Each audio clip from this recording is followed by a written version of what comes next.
we're going to talk about our first sampling type. So last week, we talked about the idea that we're shifting gears from analyzing data to collecting data. So the stuff that we were getting in the first couple chapters, they said, here's your information. What can you say about this information?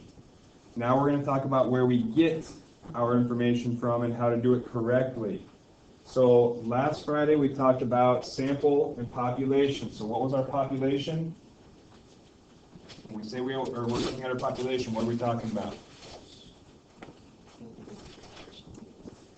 All the people you want information about. So who's the entire group of individuals that you actually want to know about? So that was our population. Then we had our sample, and our sample was what? It's a subset of our population. It's the people we actually get information from, right? So the population is who do we want to know about. The sample is who did we actually get information from, right? Now sampling, we talked about this idea of being representative. When we take a sample, we want that smaller subgroup to be representative of the entire population. What does that mean to be representative?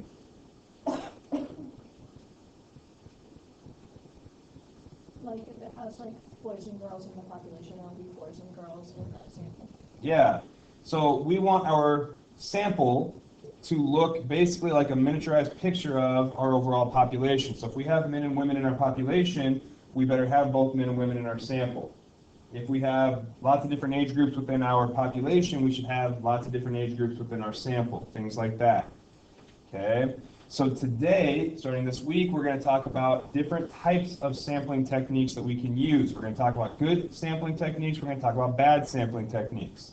So these are ones that you would want to use if you're trying to answer a research question, or if you're looking at someone else's information, you can look and see, did they collect their information correctly?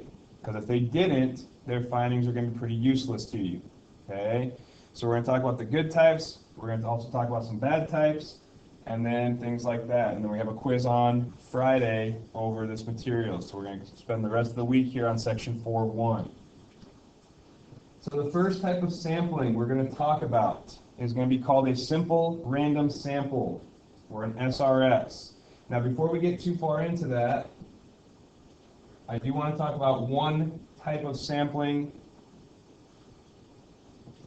that you can use, but we'll talk about why we don't use it often here in a second. So one sampling type that we'll kind of discuss here quickly, and then we'll get into SRSs. But we can take a sample using what we call a census. And what is a census? Have you guys heard that term before? Where have you heard that term? Okay, so basically, like you've heard the U.S. Census, right? Every year or every 10 years, whatever, they send out a card. Everybody's supposed to fill out the card. How many people are in the house, age groups, demographics, like just a bunch of information that you turn back in, right? So they send that to every single person. So every single person in the U.S. gets this card. People are supposed to send it back in. If they don't send it back in, they start sending people out to your house to collect this card. Okay, until they get as much or everybody that they possibly can. So a census, in that term or that regards, is a sample of the entire population.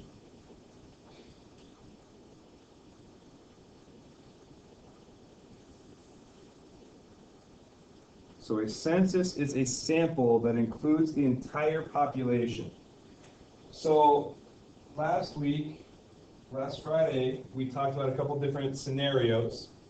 And one of them was if I wanted to know the average height of all the seniors here at PLHS. Okay, so my population of interest are all seniors at PLHS. My sampling frame, so that was something we talked about last week too. The sampling frame, what was that? So our population is who we want to know about. Our sampling frame was who we have access to, right? So our sampling frame sometimes matches exactly with the population, sometimes it doesn't. We might not have access to our entire population. Okay? So if I was looking at an example where I wanted the average height of all seniors at PLHS, my population of interest would be all seniors at PLHS. My sampling frame would be all seniors at PLHS, because I would have access to every single kid, every single senior here at PLHS. Okay? So if I wanted to do that average height, I could go out and find the height of every single student at PLHS, or every single senior, I should say. That would be a census. I went to every single person in my population of interest and I got information from them. Okay? Now, with this sampling type, depending on your population of interest, this may not be an option because it might be impractical or even impossible to collect a sample that matches your entire population.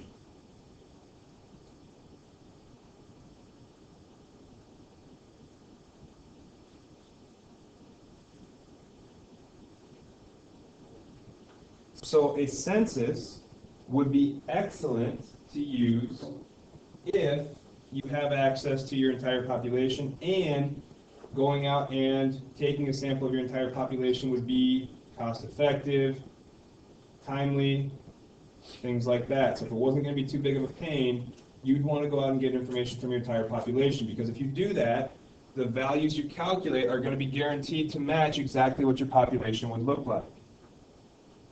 Okay?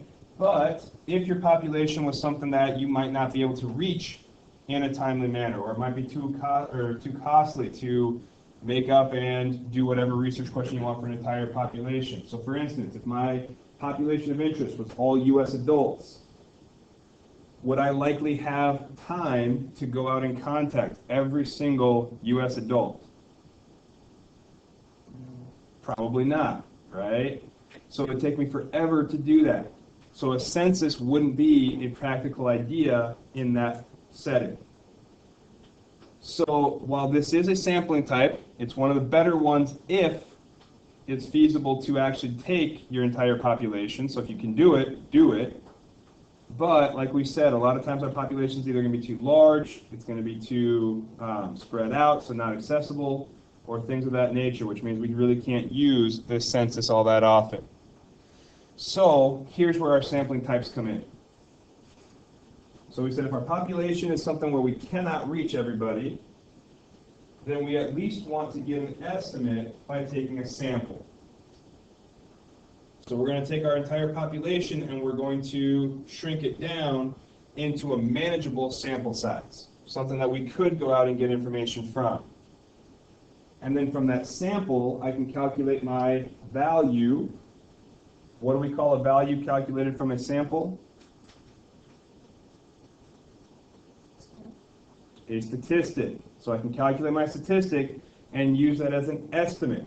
Based on my sample, this appears to be the value for the entire population. Okay?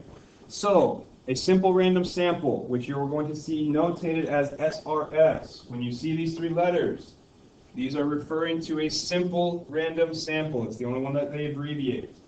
And it's important you realize that, because tomorrow we're going to talk about another type, which is stratified random sampling. So the abbreviation would be SRS, but we do not use SRS except for with simple random samples. Okay, so when you see SRS, it's a simple random sample. Now, when you take a simple random sample, what you are guaranteeing is that every individual in your sampling frame has an equally likely chance at being selected.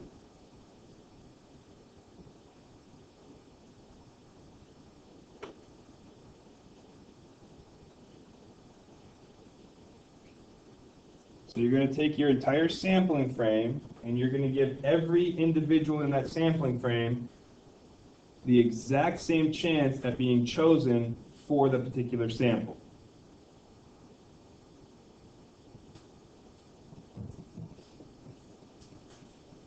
All right? So when we talk about SRS, this is kind of sometimes known as the sampling standard. It's the sampling type that all others are measured against. So this is one of the best. Now, depending on the situation, and like I said, throughout the week, we're going to talk about different types, when we want to use the different types and things like that. But this is always a good selection, or most of the time a very good selection for getting a representative sample from your population. When you take your SRS, most of the time you will get a very good sample that you can use from your sampling frame or your population. Now, when we create an SRS, what you're going to have to do is take your sampling frame. So in order to get a sample, you're going to have a list of all possible individuals. So we'd have our population of interest identified. We would have our sampling frame, which hopefully matches our population. So hopefully we have a list of everyone or everything within our population. And what we're going to do then is take that sampling frame and label each individual person or object. So we're going to give every single person in the list a number. Now, when you assign numbers, this is key. The numbers you assign must have the same number of digits. So, if you had a sampling frame of, say, 25 people, so you have a list of 25 people, you want to sample 5 of them. Okay? You would take your 25 people and you would assign labels to each individual person. Now, if I need to go up to 25, I would need to make sure that each of my labels has how many digits? I have to have 2, because my largest number is a 2-digit number. My largest would be 25, right? Now, when you assign labels, there's 2 different ways that you can do this. You can start at 0, or you can start at 1. Okay? Now, if I was going to be labeling for 25 individuals in a sampling frame, if I started at 0, I need to have 2 digits for each of my labels. So that would look like 00, 01, 02, 03, and I would continue that process until I hit what? 24.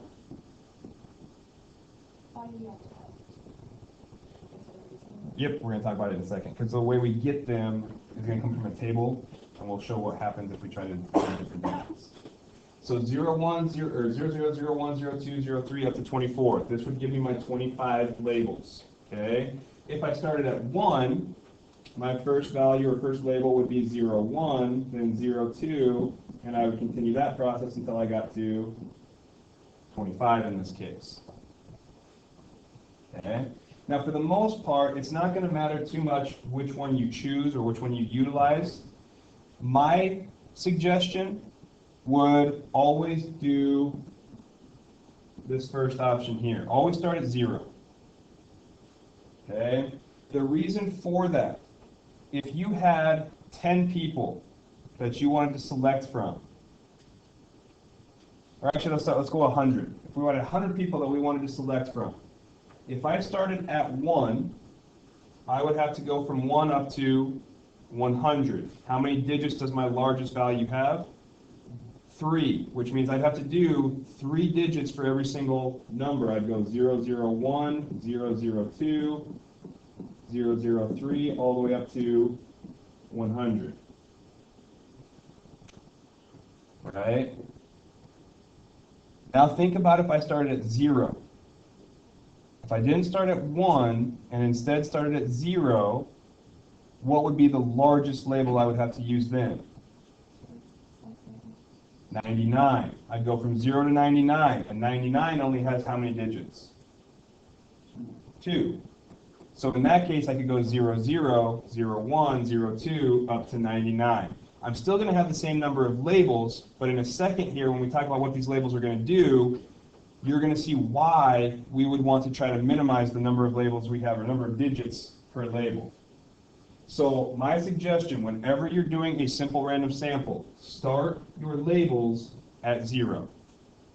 Okay?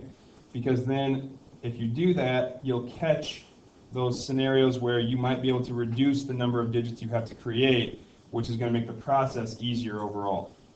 Okay? So while you can do either, 0 would be the place I would normally start.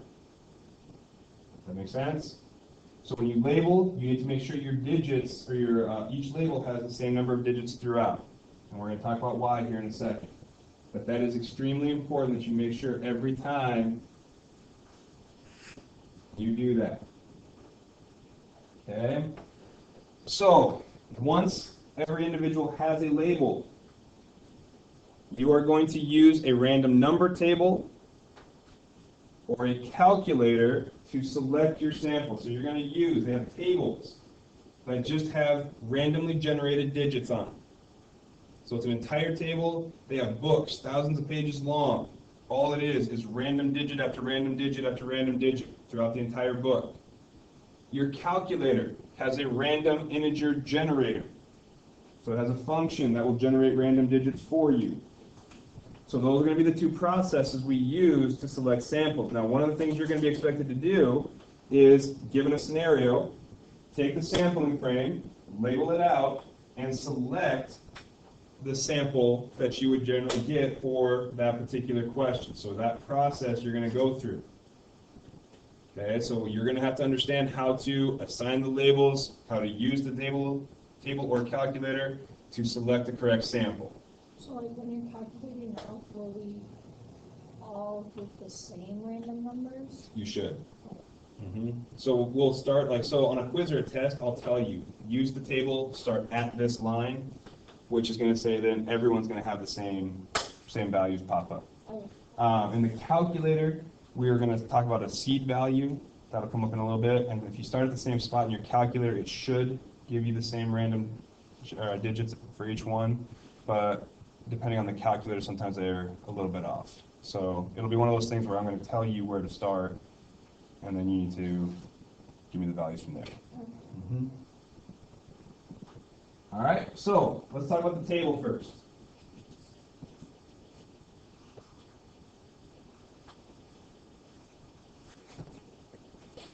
So on quizzes and tests, you will be getting a table like the one I'm passing out to you right now.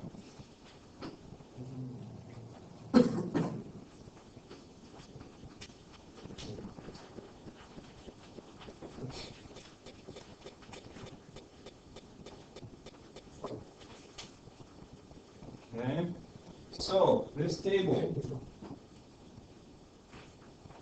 is just a bunch of lines of random digits. Now, one thing to note, on the left-hand side of the sheet, so where it says line here, these are not part of the random digits. The 101, the 102, okay, this far left column, that's the starting place. That's telling you which line you happen to be looking at on this table. So those are not part of the randomly generated digits. That's just giving you a starting point for whatever problem you're looking at or where you want to start looking for random digits. Okay? So if we started at line 101, your random digits would be 1, 9, 2, 2, 3, 9, 5, and so on.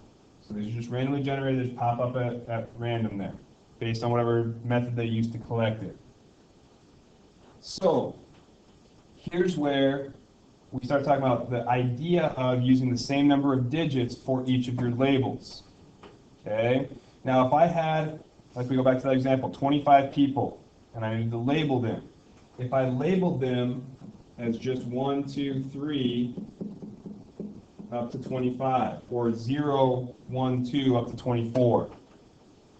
When I go through my table, I need to look through at random digits, right? But if I have a mix of 1 and 2 digit numbers, how many digits am I supposed to take at a time? If I only look at 1 digit numbers, 1, 9, 2, 2, 3, I'm never going to select anybody 2 digits. If I only look at 2 digits at a time, I'm never going to get someone labeled with 1 digit. Does that make sense? So they have to have the same number of digits so that I can pull the same number each time. So that's why we have to have the 0, 1, the 0, 2, the 0, 3 up to 25. So then if I wanted to start selecting, I would just go through 2 digits at a time. So my first 2 digits are 19. 19 is one of the values we want, so we would select that person, whoever was labeled 19. My next 2 are 22. That is someone in our group, so we would select whoever was labeled 22. My next 2 digits are 39. 39 is not one of our labels, so we leave it alone. Then 50, then 34, then 5. There's another one. Okay? So that's the process we're going to use to select our random samples. Now, can you see why the one we talked about when we started 0, if I had to go 0, 0, 1 up to 100, if I'm trying to choose 3 digits at a time, how long is it going to take me to find my sample? Forever. Because the only digits I'd be able to work with are ones that start with 0 or the 100 that I have. So any other 3-digit code I come up with would be useless to me. That'd be 900 different codes versus the 100 that I actually want. So if you can reduce it down to 2, it makes it a lot easier to find your sample. Makes it a lot quicker. Okay? So that's going to kind of be our process, and we're going to work with this a little bit.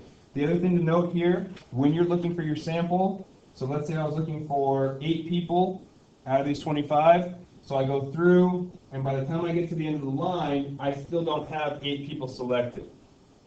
Then all I'm going to do is go from there down to the next line and continue the process over and over. So I just continue through my lines until I find the number of people I want for my particular sample. Okay?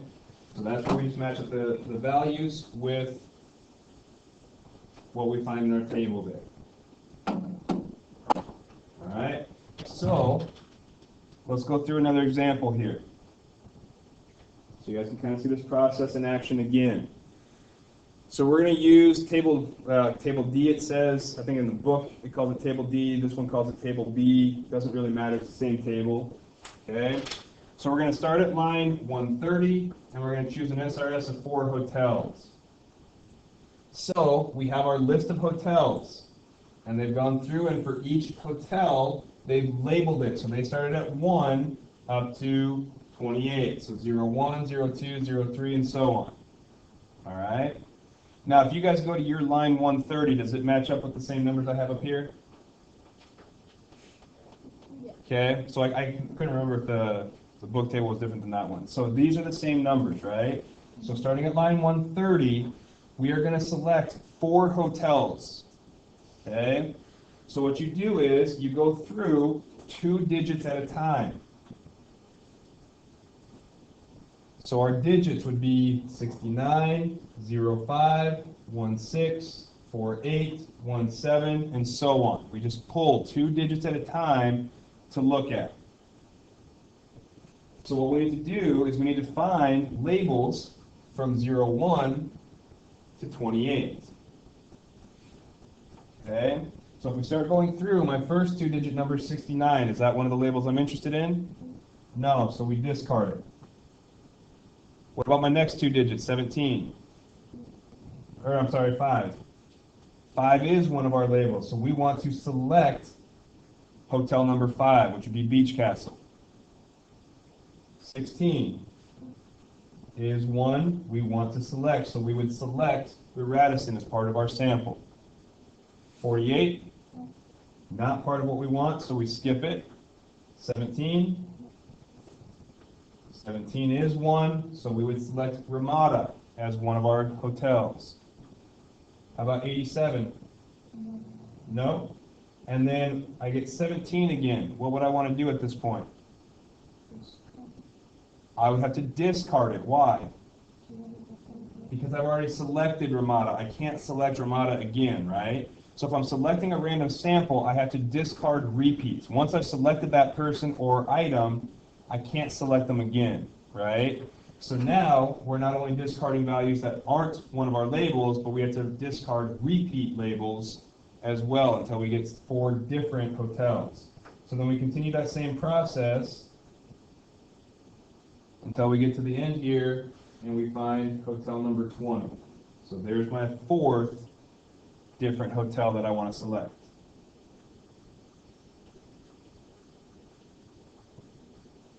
Is everyone okay with that process? So with an SRS, the main things to remember, you need to get your sampling frame, get the list of items or people you have access to, and label them. So in this case, 1 to 28. The next thing you need to do then is use your table, starting at whatever line you want to, or whatever line is designated for that. And then you just start selecting however many digits at a time you need to get your sample. Okay? And then each time you get a verified label, pull it out, there's your part. So then, if we looked at this from this list of hotels, our SRS would consist of Beach Castle, Radisson, Ramada, and Sea Club. Everyone okay with that? So when they tell you to pick an SRS, this is the process you're going to use. And then at the end, you need to make sure you put in or tell what people or items you picked for your actual sample. So label and name. All right. So, if you guys can practice here, we're going to select an SRS of 5 people from this class using line 110 on that table of random digits. Okay? So I'm going to assign labels to you all.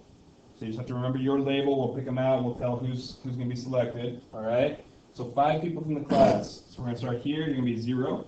Now we have 4. We have 13, so we have to use 2 digits, right? So we're going to go 0, 0, 0, 1, 0, 2, 0, 3, 0, 4, 0, 5, 0, 6, 0, 7, 0, 8, 0, 9, 10, 11, 12. Okay, so we have 0, 0 to 12. So on line 110, I want you guys right now, go through 2 digits at a time. You need to find 5 distinct labels from 0 to 12.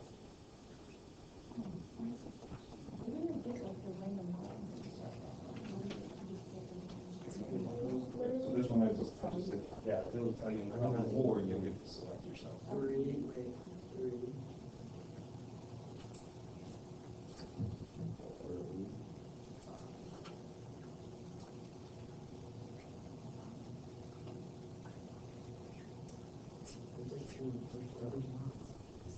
Zero, zero.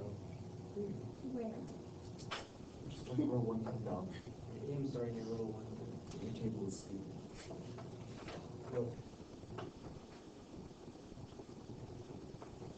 That's not one.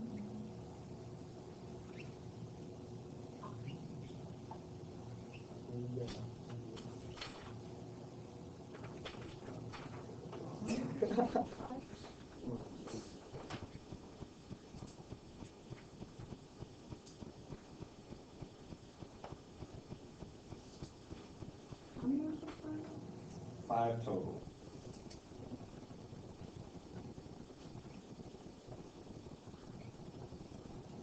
Now, one of the things, I guess I really didn't say this right off the bat, but on these tables, these are just like the table A's with the Z-scores and stuff like that. These are a class set. Try not to write on these.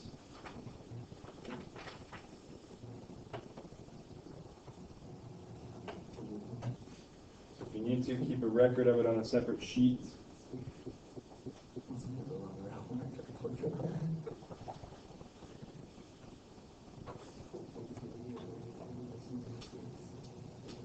Yeah, that's it.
All right.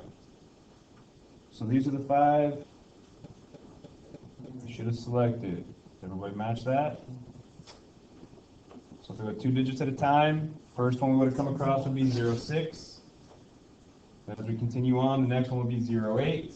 The next one will be 00. The next one will be 12. The next one will be 04. And in this case, it took us until line 112, right? So we had to go through a couple lines before we found the sample that we wanted. So that might be the case. You're not always going to get just one row and be done right away. It might take a little bit of time to go through and find. So one of the things you have to be really careful with here is make sure you're very diligent with what numbers you're selecting and keep your place as you go. Because if at any time you shift even 1 digit off, it's going to drastically change what values you're selecting. So you need to make sure you're going the same number of digits every time and not overlapping anything there. So these are our labels. Who would we have actually selected from the class then? So who is 6? So Larissa. 8 would have been then Julia. Then Grace, right? Then who's 12? Tyler. And then 4 was Gidget. Okay. All right. So these 5 get A's for the semester. Random selection. Good. Should we pick for F's? No. So that's how you do the process. Okay with that? All right. Now, that's using the table. The calculator is a little bit easier, and it's usually a little bit quicker. Now, it's the same process where it's going to just give you random digits. Repeats need to be discarded. Okay? So, on your calculator, if you get those out, let's talk about the process here.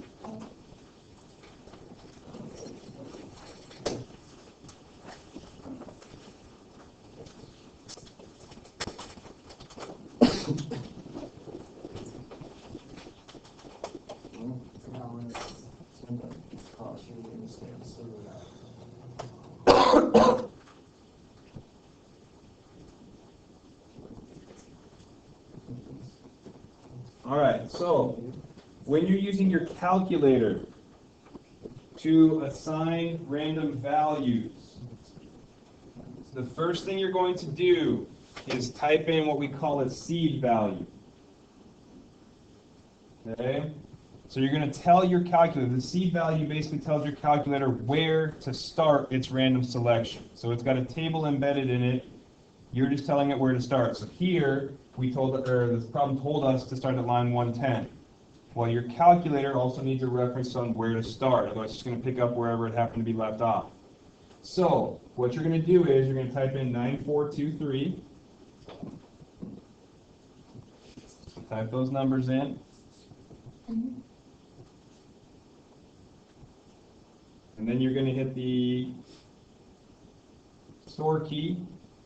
So that should be down on the left side, right above the on. It should say STO with a little arrow. Okay? So on your screen, this is what you should see right now. Everyone there? Okay? So now we're going to tell it where to store this. It's going to say where do we want to start or where do we want to put this. So you're going to hit the math key.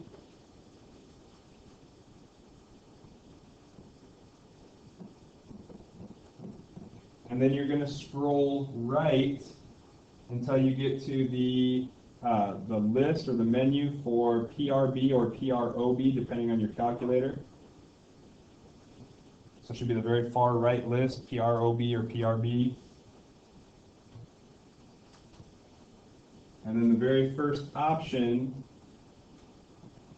should just say RAND, right? Okay, so select that option. And now everyone should see this on their screen. Everyone there? Okay. Last thing then, hit enter. Store it in that RAND. So all that should happen is you should get an output of that 4-digit number you inputted, correct? All right. So this is the process to store your seed value in your calculator. So type in the 4 digits, hit store, go into math, over to PRB or PROB, and then store it in that rand function. Now, once we've done that, the next thing we're going to do is use the random integer generator on your calculator to select our SRS. Okay? So, to get there, you're going to go back into that math key. So hit math, go over to the PRB or PROB. And now if you look down, it should be like option 4. You should see something that says rand int.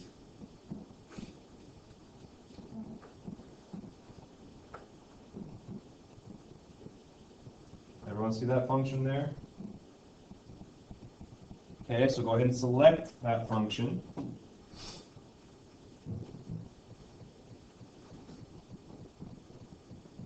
So right now on your screen,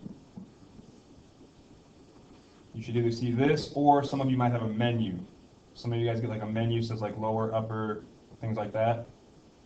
Okay, so depending on which screen you're looking at, so you guys that have the menu, you're just going to fill in as we go. Those of you that get this function right away, you're going to fill in just like I'm going to show you here in a second.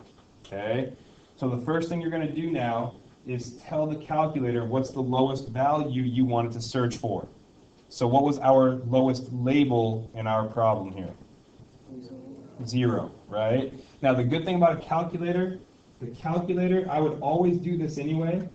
I would type 0, 0 in, but if you forget the whole same number of digits for each value and you just type in 0, your calculator's going to take that as a 0, 0. It'll correct that mistake for you. But I would go ahead and put the 0, 0 so you don't make that mistake on other problems when you're working with the table and things like that. So we're going to go from 0, 0 for our lower, comma, what was the largest label that we were working with? 12. Okay?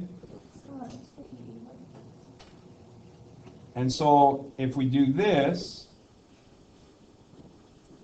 and we go ahead and start calculating, okay, what it's going to do is it's going to give us one random number at a time. So if you hit enter,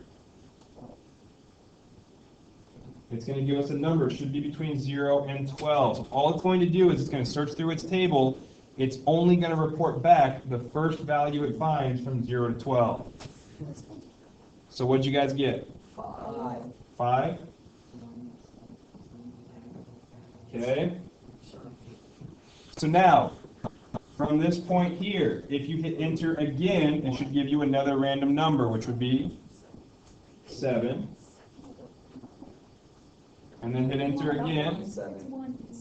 Oh, you get 1 first? 5, 3, 9, 10, So 5, then 1, 6, then 7, then 7, 7 again, which we discard, 8,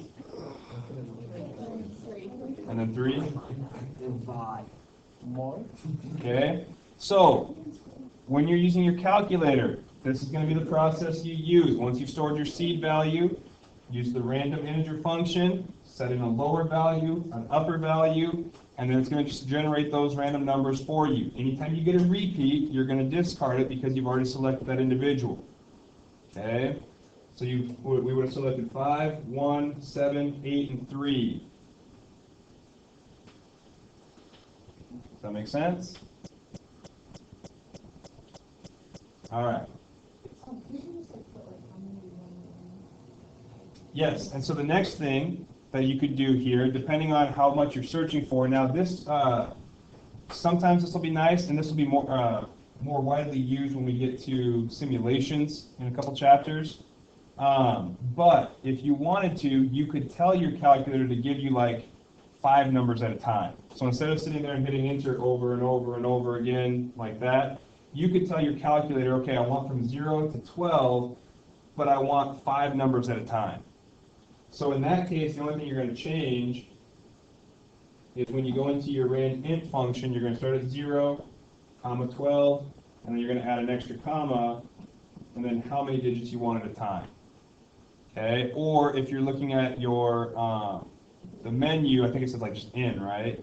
So in, you would put how many numbers you wanted to generate at a time. And so if you do that process, it's going to give you a set of 5 numbers that come up. It's going to be the first 5. Now the same process would have to happen though. You'd have to sift through those 5 numbers at a time and get rid of any repeats. So for these types of problems, in my opinion, just hitting enter over and over again is just as easy as sifting through 5 numbers at a time and throwing out any repeats. Okay? So that's going to be the process when you're selecting an SRS using the calculator. Is everyone okay with that? All right, now, if at any time when you are collecting your SRS, you realize that you made a mistake of some kind. Let's say you were looking through the table, and all of a sudden you realize, wait, I'm a number off. So I was hitting the end of the row exactly evenly, now I'm not hitting the end of the row evenly. If you notice that that's happening, the bad news is you have to go back to the beginning and start over. So you'd have to start again because there'd be no way to tell where you got off on your selection process. Same thing with your calculator. If you start going through and all of a sudden you recognize, oh wait, I think I put a double number in, or I didn't have the right boundary set or something like that, you have to go through the entire process of reseating your calculator. You need to tell it to go back to that original starting point and then start over from scratch. So that's why when you're selecting these SRSs, it's very important, whether you're using the table or the calculator, to go slowly and make sure you're typing everything in correctly, you're finding all the digits correctly on the table, otherwise you have to go all the way back and start from scratch. Okay? So be very careful with that when you're going through this process. All right. Last thing here, just a little discussion on what we call sampling variability. So one of the things that we're going to be discussing throughout the rest of this chapter is this idea of sampling variability. Now, if we think about this, the good types of samples we're going to talk about, all are going to have one thing in common. They're all going to be randomly selected. So they're all going to employ randomization of some kind. Now, with random selection comes random samples, which means if I were to go through my process of selecting 5 people from this class, well, we started at line 110 and we got our sample of 5. But what if I went back and said, you know, I'm going to select a different sample, now I want to start at line 120. When I start at line 120, am I going to get the exact same 5 people that I selected the first time around? Not likely. It's possible we might just happen to hit the same 5 values, but it's not likely that I'm going to get the same 5 people. Now, let's say we're talking heights. So if we're doing the whole measuring average heights and things like that, if I selected 5 of you, and I found your average height, and then I go back and I select another random sample of you, so now let's say we get 5 different people entirely, and I calculate average height. Are those average heights likely to be the same? No.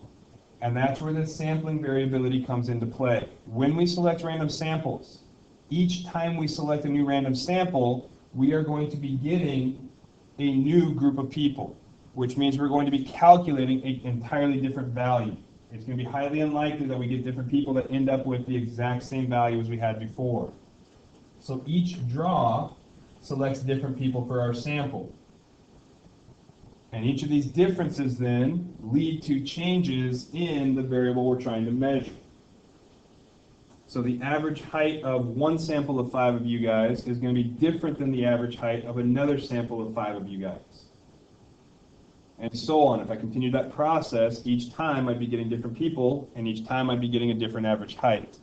So this idea of getting different values from different random samples is sampling variability.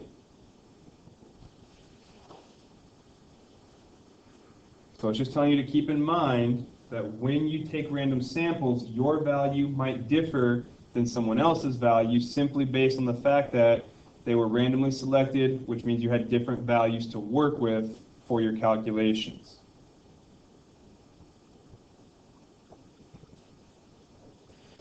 And the last thing, sampling variability will sometimes be called sampling error. So the two terms here, sampling variability and sampling error, these mean the exact same thing. So they use those terms interchangeably. So in our book, I think they call it sampling variability. In another book, they might call it sampling error. Or on the AP test, they might say sampling variability, they might say sampling error. It means the same thing. Now, when you see sampling error, don't get caught up in the common definition of error. It does not mean that it's a mistake. The fact that we get different values each time means we just have variability in our overall sampling. It's not an error, it's not a mistake that we made because we got a different value, it's just a matter of different people giving us different values. Okay? All right. That's it. No homework today? Okay.